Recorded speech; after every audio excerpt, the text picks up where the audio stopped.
rush hour, so. No worries. Before we get started, I think Maria may have told you, but we started recording training sessions and sessions consultations. Yes, of course. Okay. So I just read over real quick, and it looks like I had a couple of nip attempts at the baby. Yes. Okay, so go ahead and fill me in and all that stuff. Yeah, so I mean, obviously, I've had her whole life, and you know, obviously welcoming a baby, I've been kind of nervous about it because she's, I mean, we originally had her on a farm because I grew up on a farm, and she's just kind of always had that obviously very strong breeding or herding instinct. And she's like, it's almost like she's obsessed with the baby to the point that like it's given her a lot of anxiety. Like she pants a lot, she whines a lot. Yeah. If I'm holding the baby, it's like she's just right underneath our feet, and I'm trying to get her like, you know, go to your spot anytime we pick up the baby or anything like that. That way it kind of helps calm her down. The first time she nipped her, I was sitting on the couch and she was kind of on the other side of the coffee table, and I got up and she just came over and nipped her right in the cheek, and then I was like backhanded her in instincts. Yeah. Okay. And then, but you could tell like she was like, oh my god, I fucked up bad, and like she wouldn't come out of like her little spot area for a long time. Okay. And she was just really kind of like, and then the last time it happened, same thing, we were on the couch and she was kind of laying on the floor and she sneezed, and I think it was more of a startle.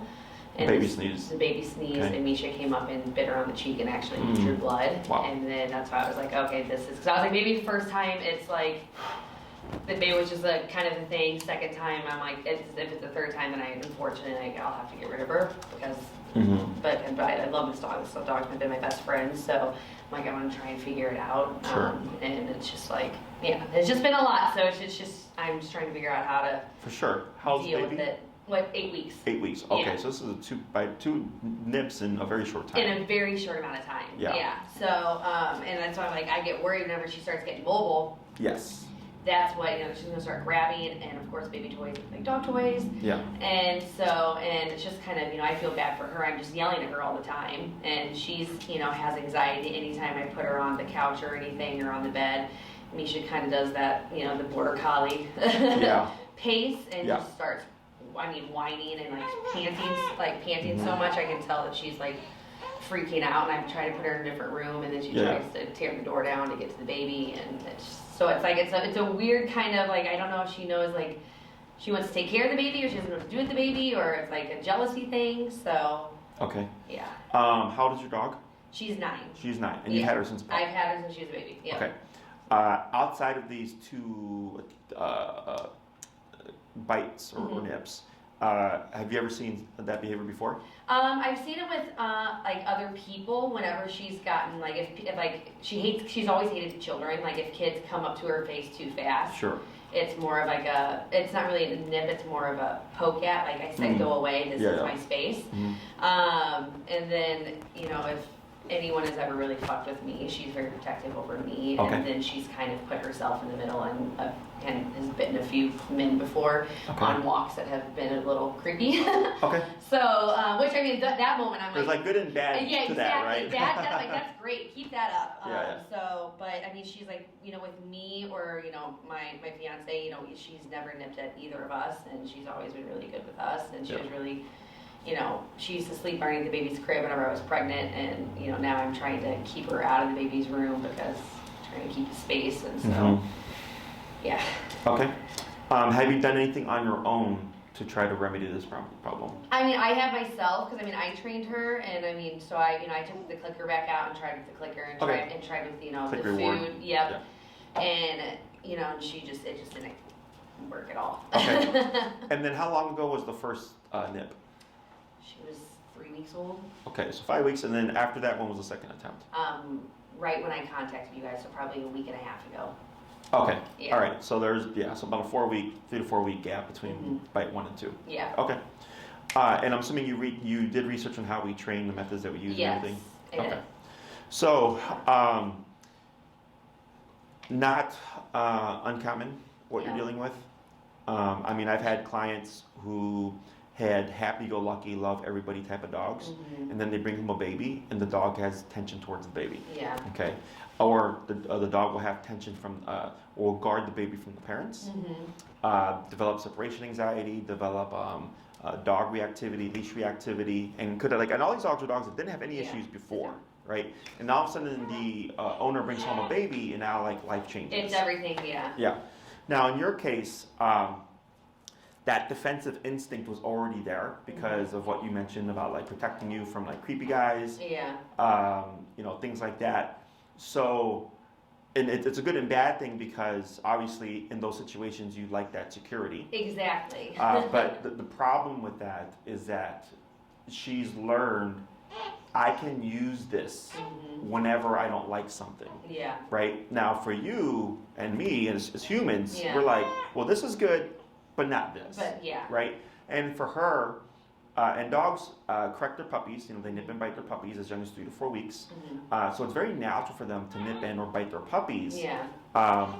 Which is okay because puppies have fur that protect them. Exactly. I mean, my mom, I grew up with my mom bred dogs my whole life, so it's like Sure. I've seen it. So you're very much Yeah. aware, right?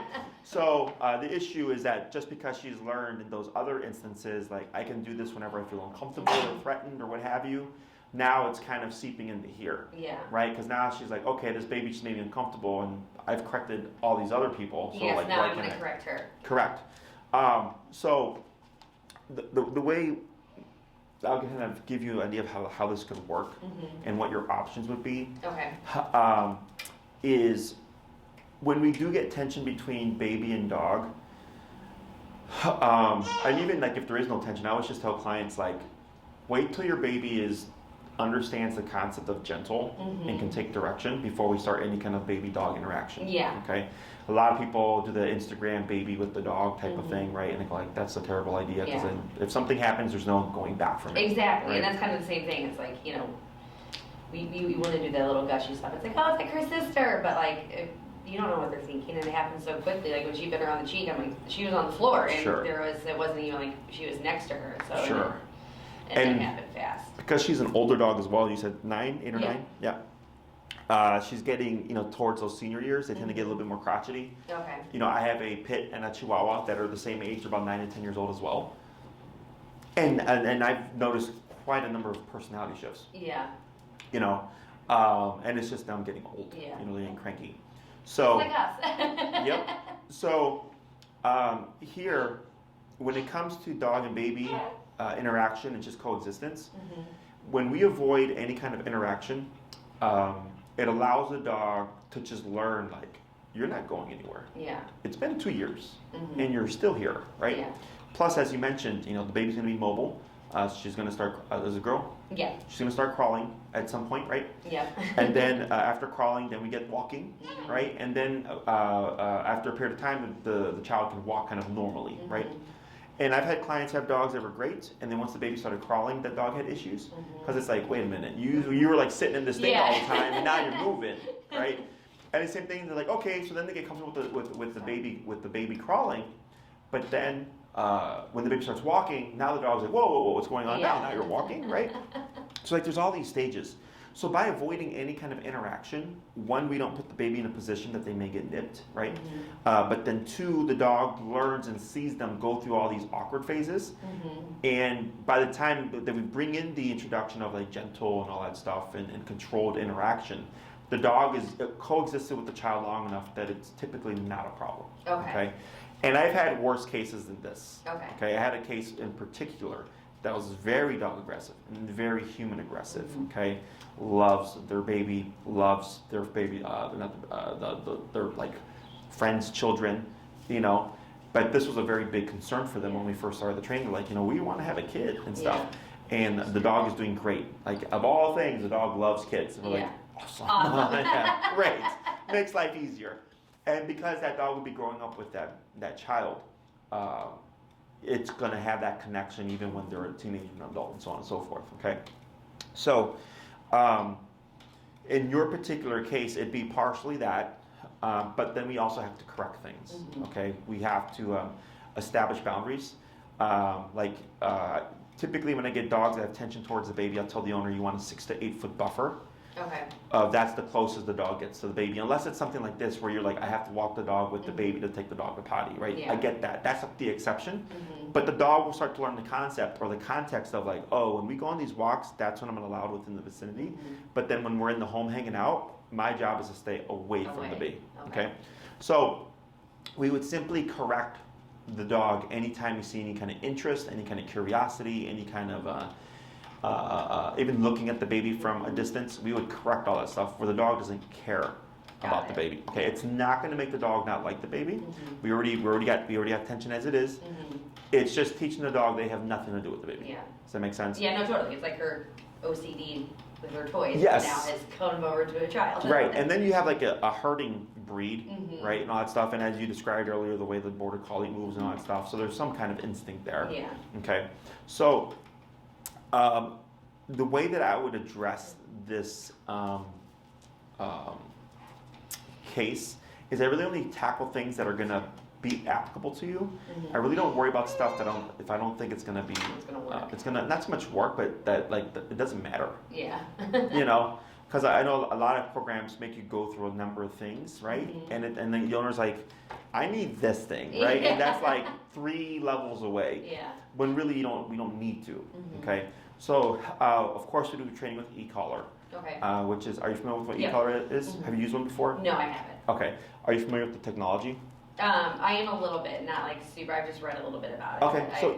So Ecollar is not electricity. Okay. Like it's not shocking your dog. Okay. Like a lot of people call it a shock collar. Shock collar. That's an incorrect term.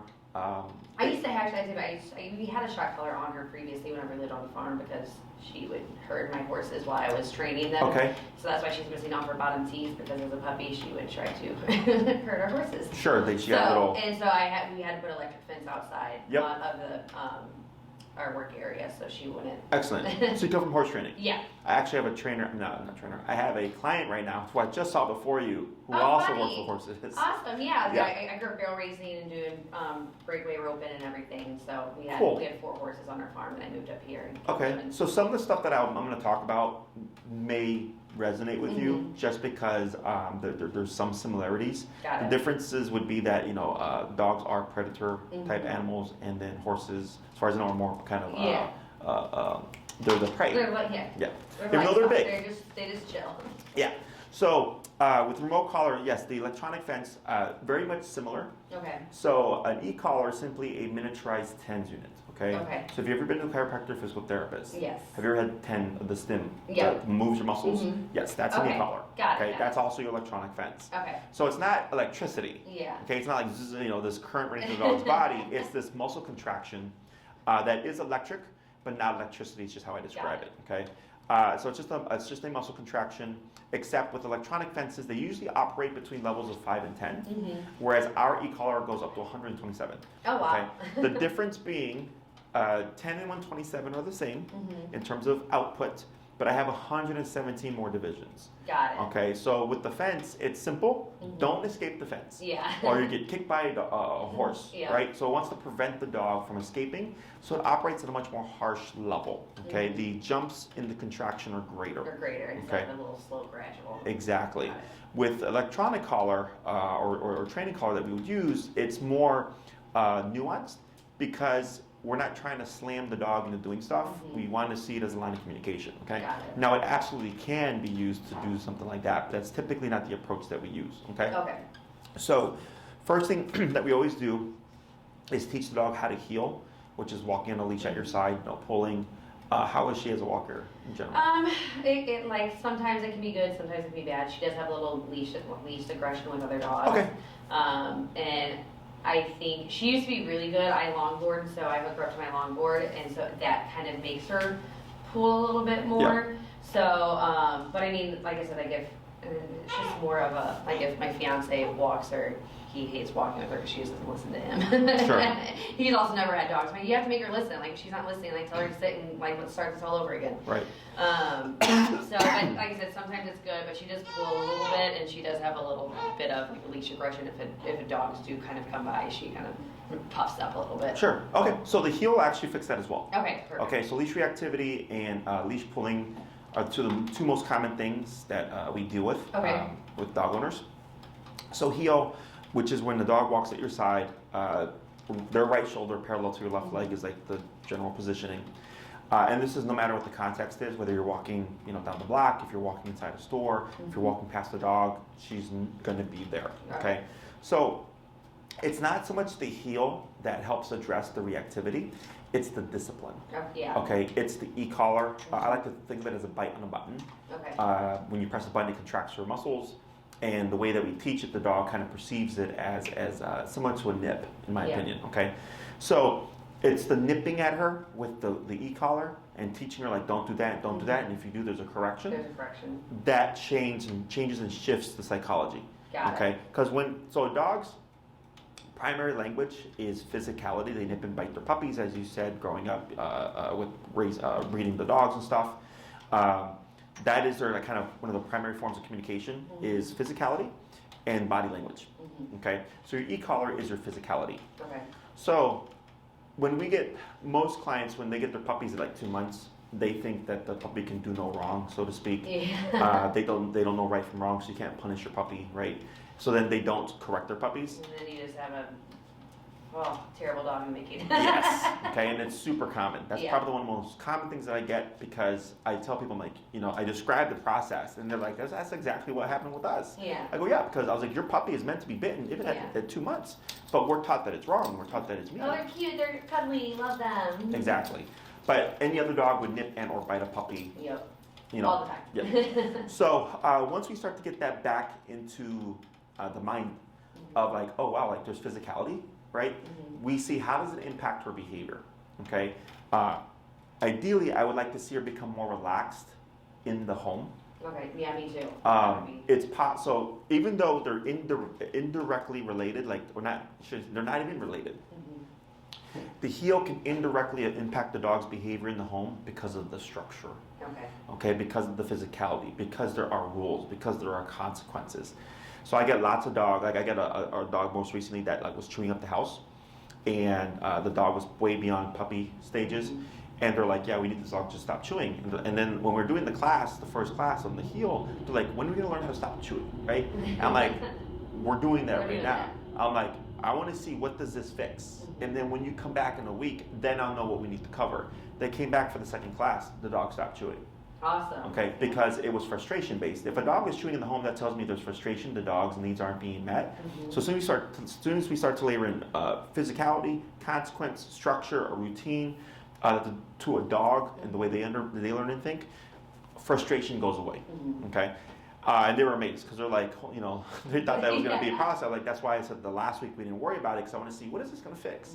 Because then there may not even be a need to target the problem because it wasn't the problem. The problem was frustration. So same thing here. If there's just been a lack of formal structures that she understands, and then we bring in the baby, and now the dog's like, whoa, this is like a complete like shift, right? And she's been on this earth 8 to 9 years, and all of a sudden, the only child. now this baby comes in. That's a pretty big deal to a dog. So we do the heel, which will help with the leash reactivity, will help with leash pulling, but then I want to see if it impact her in the home. Okay, do you start to see her more relaxed? And more relaxed would be great because then if your dog is in a more relaxed state, they don't escalate to defensiveness as quickly. But if she's, as you said earlier, bringing the baby home, she's been anxious, pacey, whiny, like all that stuff, right? She's already stressed. And then something changes and adds a little bit more stress to it. Now we get the nip or bite. Does that make sense? That totally makes sense. So by doing the structure, calming her down, settling the anxiety a bit and the stress levels, I go, okay, if the dog's down here, do we even see the tension? Do we even see, the anxiety towards the baby and all that stuff? And if the answer is no, great. And then we would only have to address what's kind of left over. So like let's say if the baby sneezes and all of a sudden she perks up, we would address that, right? But everything else has already been kind of fixed, so to speak, with the heel. Otherwise, if it doesn't impact her, not a big deal. We still need to address the leash reactivity anyways. Is now we start targeting the stuff within the home, okay? So the first 2 classes typically cover heel. The first class is the first half of heel. The second class, you're my feedback. You let me know what's working, what's not working, where you've seen improvements, where you've not seen improvements, things like that. Then I cover the second half of heel. We may make a few tweaks and then see if that will impact anything. And then by the third class, that tells me what we need to do. Okay. So if by the third class, you're like, you know what, she still feels pretty edgy around the baby, then the third class, we cover how to use the tool to help her be more relaxed around the baby. Got it. Okay. The fourth class would most likely be stationary control. Like for instance, if I tell a dog to go to their bed, they won't move for X amount of time. So we had a case a couple of years ago. It was a hound mix. They had just, they had a baby. Baby was starting to crawl. The dog didn't like the baby from the get-go. Was growling at the baby and all that stuff. But then when the baby started crawling, that's when things became more concerning. Yeah. Okay. So they did a board and train with us for 3 weeks. And I had my staff make sure to do very long, extended, what we call place command, which is, there's a bed underneath here. Yeah. So if we send a dog to place, you can sit and stand and lay down, I don't care, you just can't get off. Exactly. Yeah, that's like what her bed is her spot, and every time I'm like, spot, and she'll go there, and then 2 seconds later she has that little, I see a little brown nose creeping around the corner, I'm like, yeah, so place is meant to be held for a long period of time. So with that hound mix, we had that dog do 4 to 6 hours. Oh wow. Okay, at a time, yes. And when I was talking to the owners, I told them the reason why we pushed for so much was because the level of their dog's tension was greater. I said that if you place your dog and you know they won't move for 4 to 6 hours, it makes your life a lot easier. Because you can do tummy time with your baby. Your baby can be crawling, not worry about it. Because the baby's so uncontrollable to a degree, right? And the crawling and stuff, because they don't understand words really well. So if I know my dog's in that corner, minding their business, and they're not going to move, that allows me to just focus on the baby. Yeah. Okay, it takes one thing off. Yeah. But prior to that, they're like, "Where's the dog? Where's the baby? Where, is the dog behind the couch?" Like all that stuff. So by having that level of control for that period of time, it just allowed them to place their dog and then just be able to take care of the baby and not worry about is anything going to happen. And then the same thing I told them, I was like, as your baby grows and your dog gets used to coexisting with your baby after a couple of years, ideally everybody would be, at that point, fine with each other, okay? So yes, we teach stationary control by the fourth class if we're doing in person. And then we see what does that help? What does that fix, okay? So then at that point, because your issue is within the home, right? Existence between the dog and the baby. So with those things, if you're like, man, Jesse, like she's calmer in the house, I can tell her to go move somewhere and not have to worry about her and the baby interacting and all that stuff. Like this is like great. Yeah. I go, awesome. Last thing that we would need would be, or that I would teach is a recall, which is come when called. So She recalls great. Her recall is on point. Okay. So that's one good thing. Sure. Where do you take her to run? Anywhere. We have a park. I live in Partners Road, so I live right next to Grant Park. So. Oh, I see. Yeah. Oh, yeah. I know the area. Yeah. I used to have a client there. Yeah. So we go there, and I mean that's one thing she's never had an issue with. Like she could give 2 shits about dogs. Sure. Like she'll never run off. She'll always, off leash. She's great off leash. Gotcha. On leash, a little bit more tension. Okay. Yeah. So then, in terms of like cost and length of time and stuff, I have 3, 6, 9, and 12-week programs. Okay. You're kind of like in the 6-week range. Okay. Okay. So there would be 2 on heel, Okay. 1 on behavioral stuff with the baby, and then 1 on stationary control. Okay. 5 and 6, think of them as variables. Okay. Okay. Think of them as like, hey, I'm still having issues with leash reactivity, or we're still having issues with the baby in the home. Okay. That you can use them wherever you like. Otherwise, we can teach more stuff in terms of obedience. I don't care about the obedience. I care about the discipline. That's it. Yeah. Okay.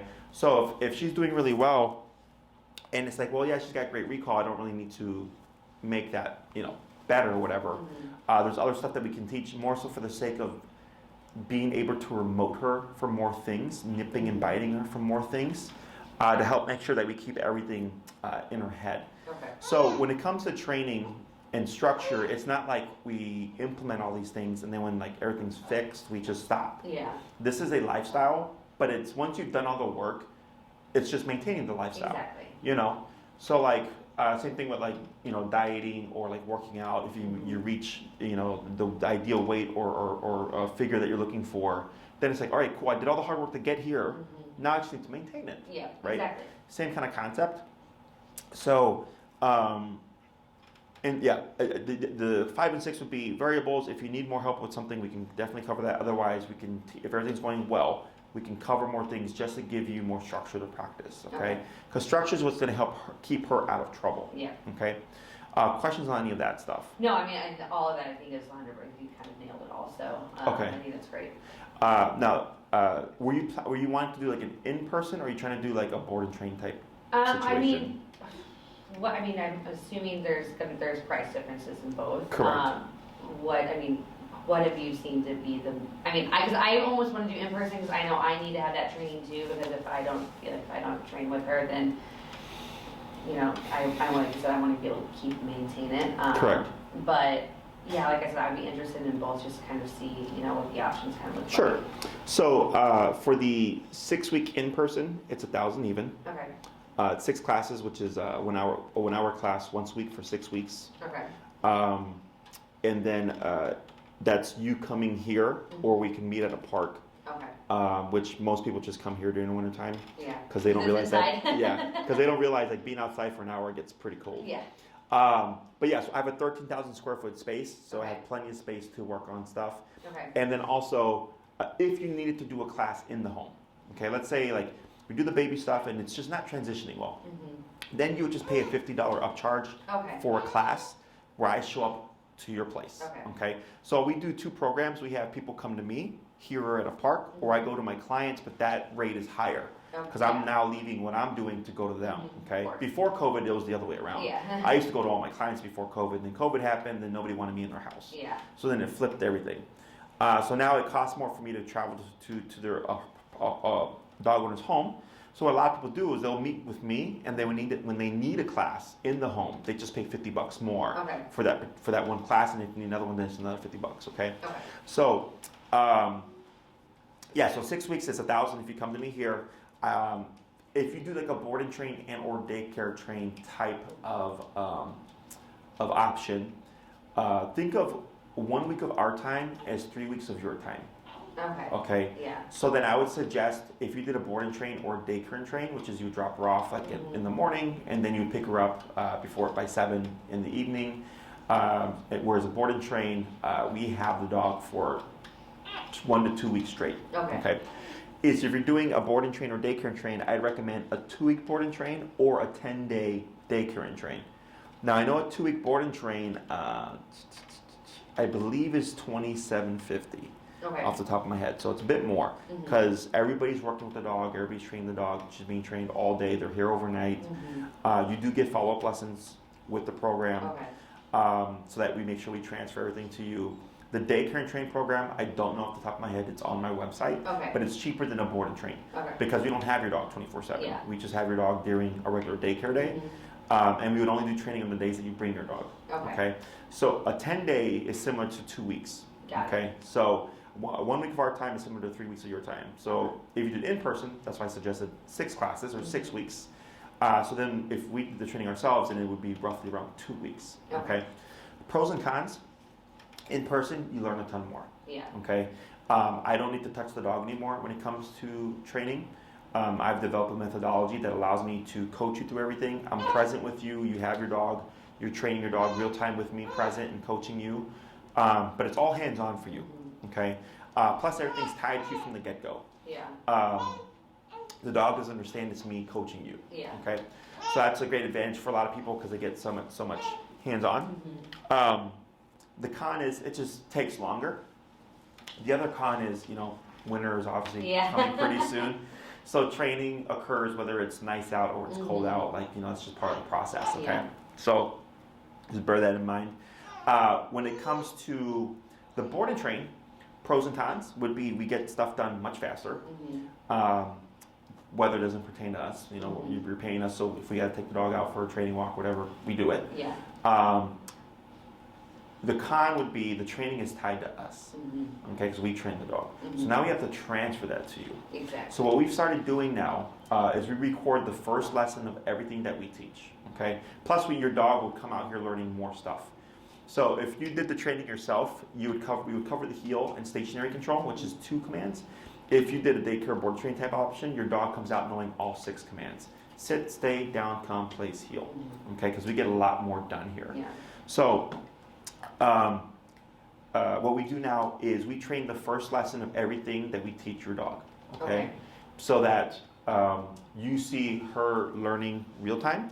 Some dogs respond great, some dogs respond not so great, but you see it. But you see it. Yes, yeah. and you see us work the dog through it, so then you're like, okay, like if I see this, I know how to fix it now, okay? Because I'm all about education, because it doesn't matter if your dog's really well trained with us if it's not going to transfer over to you, okay?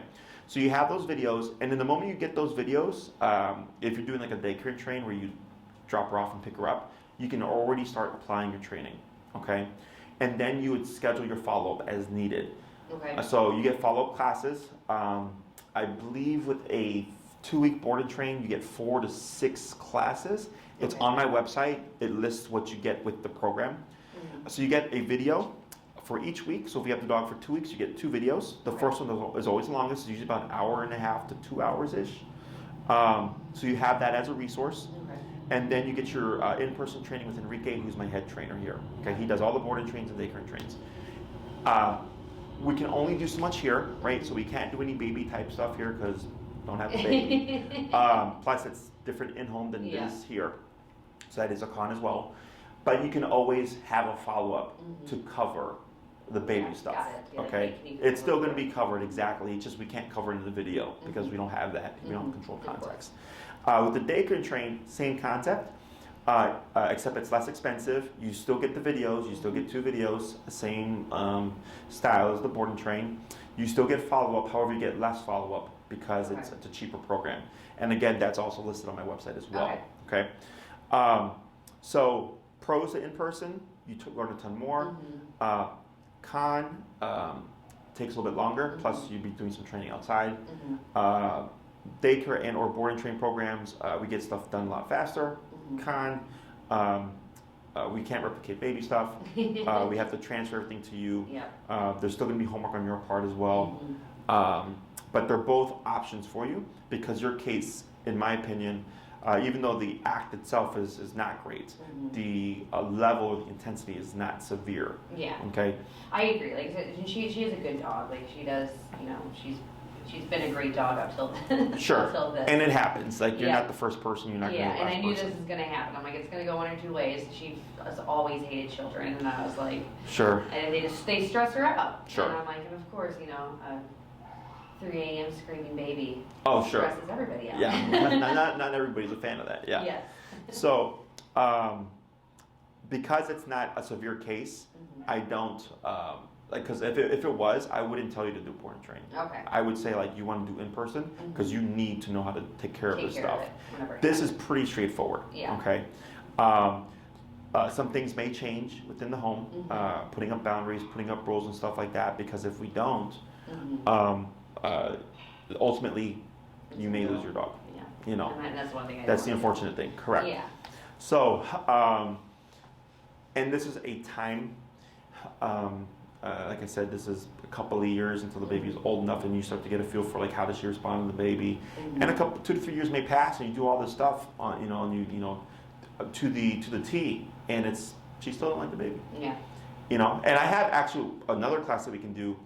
I would show you how to do it. It wouldn't really matter to you until later on, but we can pair food and positive things as you were in a controlled context to help to create a positive association. The difference is you would have a means of stopping behaviors you don't want. Okay, so when we're doing positive reinforcement only, positive reinforcement is for stuff you want to see again. So if you say sit and your dog sits and you feed, the dog thinks, well, I'm going to do that again because I just got fed for it, right? Exactly. When it comes to things they don't like, yes, it can change the dog's emotional state. Like when I see the baby, good things happen, right? But it takes time. But then also, there's nothing to stop the dog should they do something we don't want. And that's where reinforcement falls short, okay? So positive reinforcement and positive punishment go great, hand in hand. So with the Ecollar, if she acted out, you could stop and correct it to say, that's not an option. And then you press it, and then, child pets your dog, and then you add in positive, and she's like, okay. Cool. She's like, I can try to freak out, and it's not going to be pleasant, or I can just let it happen. The kid doesn't hurt me, and I get something out of it. Exactly. So that's also something that we could cover in the in-person, now that I think about it, which can also be covered in a follow-up as well with the board and training stuff, because you get the classes. It's not like these classes only cover what we taught the dog. The classes are there, and if you need something, we have, because of Ecollar, we have the means of addressing it and it not being a problem. Got it. Okay. Questions on any of that stuff? No, like I said, I think it sounds great. I guess my next question, I'm going to be gone most of December, so like, but what's kind of your schedule kind of looking like if, you know, with moving forward, if I do decide to do like the, because I'll probably most likely do the in-person just because I want to learn as just as much, just so I can, you know, help as much as I can down the line. So I guess what does the kind of scheduling kind of look like with that? It all depends on your availability. Okay. Okay, so evenings and weekends are my busiest times because most people are back to a 9 to 5 now. Yeah. So if you have daytime availability, it's fast. It's easier to get you in faster because people usually don't book between the 10 to 5 time frame. Yeah. During the week. Okay. So. And the classes are an hour, correct? Correct. Okay. Yeah. And right now it's kind of a weird time because the holidays, like today, surprisingly, we had 4 consultation requests come through. Oh, wow. All within the span of like 2 to 3 hours. I know, I was like, okay, something's going on right now. So probably people having family come over and then realizing like, crap, like our dog's pretty bad. And then like having to do something about it. So it depends on your availability. Okay. So what would happen is, and if you want to expedite the process a bit, is you can email Maria your schedule and availability and then let her know like, hey Maria, I want to do this. I want to do 6 classes. Here's my availability, right? Okay. Is you eliminate a step for her because that's what she would email you about, right? Okay, She's awesome. like, hey, like I here's. can do that. That's super easy. Okay. Yeah, I'll look at my schedule and then, because like I said, I think I would definitely be interested in person for sure. Sure. But like I said, I want to be gone most of December, so I'll just send my January over to Maria. Sure. Yeah. Start with that. Sure. So please allow her a 5 to 7 business day turnaround. It shouldn't be that long because it is slower, but that's the average. Like when we were at our peak kind of time frame, because since you've submitted your form, others have submitted their form as well, and then so you booked your time for the consultation. Now she's booking other people for their consultations. Plus she's booking people that want to start training. Plus we have a current client list. Okay. So it's kind of like you're back in line again. Yeah. So by doing that, you eliminate a step for her, so she can right away just get things rolling. And then once you're in the calendar, you don't have to deal with that anymore. Okay. Because you're on the calendar. So we tend to do a recurring time. So like let's say Mondays at 2 o'clock work for you and me, and Monday at 2 o'clock for like 6 weeks would be your time. So then unless you have to cancel or reschedule, you don't have to worry about like waiting for Maria each week trying to schedule you in, okay? Because we do recurring time frames. So she'd email you, she'd get that availability down, cross-reference my calendar, and then see where she can place you, and then she'd give you your options. Perfect. Maria does go by the contract, so she's going to email you a link to our contract. Okay. And we get clients that ask a lot of questions, which is perfectly fine, but they don't submit the contract. So during that time frame, she's booking, like you could have it and be talking to her, and 5 other people will submit their contract, even though they saw me after you because they're being quick. So once she has that contract, she knows you're serious. Okay. And then that's what kind of what she goes by. Yeah. So just heads up on that. Okay. There's no rush. Read the contract, and then she'd get you all situated, and then we would meet here unless you make any kind of other request. Babies are more than welcome to join. I'm like, no, he can take care of the baby. And then in terms of like the collar that you would need, how much does your dog weigh? She's gotten a little thicky, so she's right at 50 pounds. She was like 45, but COVID weight. Sure. It hit her too. Sure. So the collar that I recommend for her is the Dogtra 2300, and Maria will send you this information. Okay. It's meant for 70-pound dogs and under. Okay. I don't perceive any real issues here, so it should be enough output for your dog. Okay. Because it's according to weight and also temperament. So if I see, like, let's say she's 50 pounds, but I see like a very stubborn dog, I'd tell you to get a higher powered one. Okay. I don't think we're gonna have any real issues with that. So I think the Dr. 2300 would be just fine. It runs about 287-ish with tax. Okay. It's a 3/4 mile range, fully waterproof system, both your transmitter and your receiver, so she can go swimming in it, not a problem. And they last a really long time. I've had mine for like 8 to 9 years. Oh, wow. And the only thing I've had to do is replace the batteries. Oh, wow. Because it's a rechargeable lithium battery, much like your cell phone. So it's an investment, but as long as you take care of it and stuff, it's going to last you a really long time. Okay, Yeah. cool. Okay. It does come with the 1-year warranty, so if something happens within a year, you can send it in for repair, and then they'll send it back to you. I don't care where you get the collar from. I just care that you do get the correct collar. Yeah. Because we do get people like, what about this one? We're like, nah, you don't want that one. No, yeah. Plus, it impacts the training. I have a client that just did that right now. I told them to get a higher powered collar, and they purchased a cheaper one. And I was like, if this impacts the training, it's not on me. Yeah. You know. So, if you get the collar through us and something happens within 30 days, bring the collar to me. I'll replace it with the new one. I'll deal with the company myself. Okay. If it's after 30 days, you can go through the warranty, but then we will provide you with the loaner until you get your collar back, because it's going to be gone for about 2 to 3 weeks, depending on when you send it. Okay. Awesome. You're more than welcome to book a future date, like as in January, and then we'll go over all that stuff with you. Questions on any of that stuff? No. Is there a way? I guess once I talk to Maria, will all this information be in the contract? I'm assuming. Yes. Okay. Yes. It's all in the contract, and she'll give you the make and model that I recommend. Okay. Okay. Other questions? No, not at all. I think you've really done a good job of kind of covering everything. I've been doing this 10 years. Yeah, so I'd like to think by now I'm pretty you good. figured it out a little bit. Yeah. It's every consult's pretty much the same. Yep. What made this one a bit easier is because you're already kind of familiar with electronic collar because of the fence. Plus you come from like a horse training background and all that stuff, so that helps as well. Cause that's the biggest thing about the consult is owners are like, what's the shock collar? Oh my god! Oh, And I'm like, it's gonna hurt my dog. I'm like, this dog doesn't have her teeth. She's fine. Yeah, the dog's been kicked by a horse and still alive. She's still here. Yes. So. And she'd still chase them if she had the choice. Yes, yes. Dogs have a very high level of tolerance for discomfort. So, if you wanted, knowing that about the horse thing, forget about that. You can get the higher powered collar. It's about a $50 difference. Okay.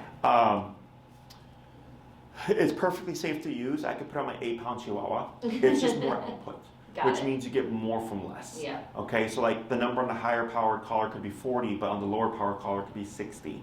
You know, it just gives you a little bit more wiggle room.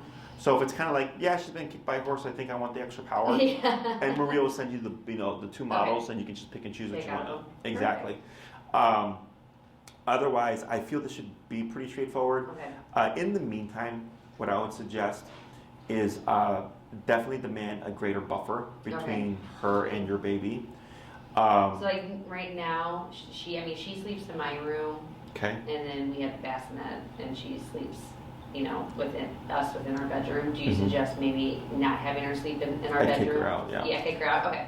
In the meantime, because once we implement Ecollar, it gives you a lot more gray area. Right now, since we don't have that tool, I don't want the dog to get confused on the baby's perimeter. Okay. That 6 to 8 foot buffer, because obviously when you're sleeping, she may go and like lay down on the Well, the thing, there's been times where she's been up on top of the bassinet looking over, and I'm like, are you fucking kidding me? Correct. Yeah, and feel free that when you see any behaviors like that, to bully your dog away. Okay. Like earlier I saw it looked like you gave a couple like foot taps or whatever to correct her in terms of like going over there, and then I think you also used the stroller to correct her as well. That's all fine in my book. Okay. Dogs bite each other. Yeah. Okay. So you whacking her with the stroller to tell her like back off the baby is perfectly fine. Oh, yeah, I have no. Yeah. I'm fine with doing that. Good. Yes. And then I would just command more space. Okay. Space. Right now, sorry to interrupt. She doesn't have. I don't have a kennel for her anymore, just because we've never really needed one. Sure. But she just has her big bed like that. Do you suggest maybe getting a kennel, or just kind of keeping that bed and just making sure that the kennel would come into play if like you had to leave the baby unattended with her, right? Then we could just lock her up and stuff. Otherwise, I don't really see any real value in it, other than it can help you prevent something from happening. So like, let's say you're gonna do like, I think it's called tummy time or something with the baby, and you want to not have to worry about her coming into you. Because when we're on the ground, dogs tend to just gravitate towards us, right? Of course. So like, putting her in the kennel so you can do that with your baby, just makes that easier. So you're not sitting there trying to push your dog away and argue with them while you have your baby right there. Okay. So in instances like that, it has value because it just does not allow her to come into your personal space. Okay. Otherwise, you can even just lock her up in a different room. Yeah. Okay. Yeah. Just do that then. Less clutter in the apartment. Yeah. And then don't feel bad about it. If you have to separate her and all that stuff, it's not going to make her not like the baby anymore or anything like that. It's not going to end negatively, because people always worry about like, well, if I keep the dog away from the baby, then I can like the baby. I'm like, well, the dog already doesn't like the baby. Yeah. So I was like, what are we talking about? It's already stressed out. Yeah.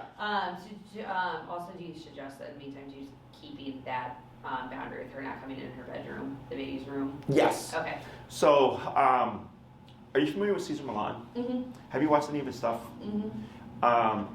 Caesar at this stage would be really great for you. Mm-hmm. If I think it's on Disney Plus, the old school Dog Whisperer show. Oh yeah, it is. I binge watched lots of it. Beautiful.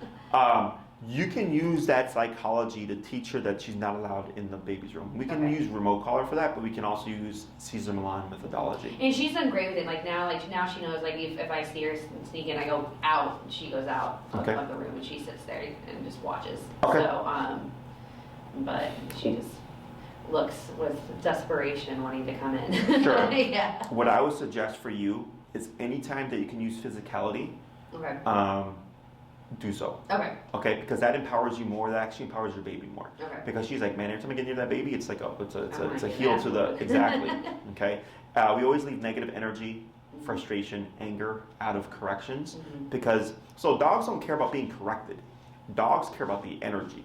So when people typically correct their dogs and stuff, they tend to like try to ignore the dog, and the dog gets too annoying, and then they like get angry at the dog. And it's the anger that actually creates the problem, not the correction. Okay. So I would say the moment she starts to do anything that you dislike, correct it then. Correct it. And I would always, as much as possible, use physicality. Okay.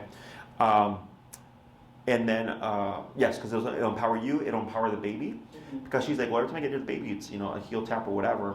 And okay, I'm going to just respect that baby space until we can come in and do more kind of refined training. Okay. But it's also good to be able to just correct your dog and not have to always rely on tools. Yeah. No, for sure. Any other questions? No, I think that's about it. Alrighty. So if anything pops up, feel free to reach out. Let us know. We'll do. Maria will be in contact with you shortly, but feel free to just reach out to her and just start that process, that conversation with her. I'll look at my January schedule and give that to her. Sure. And kind of start with that. Yeah. As far as I know, she's working until Thanksgiving, and Thanksgiving she'll be off, and then everything goes back to normal. Because I'm not sure. It's been kind of weird, like I said, with the training stuff. Yeah. It's the holidays. But yeah, if anything else pops up, you let us know. Otherwise, if you have any questions, we'll take care of it. Awesome. Okay? Sounds Awesome. good. Thank It's a you pleasure. so much. I appreciate it. You're welcome.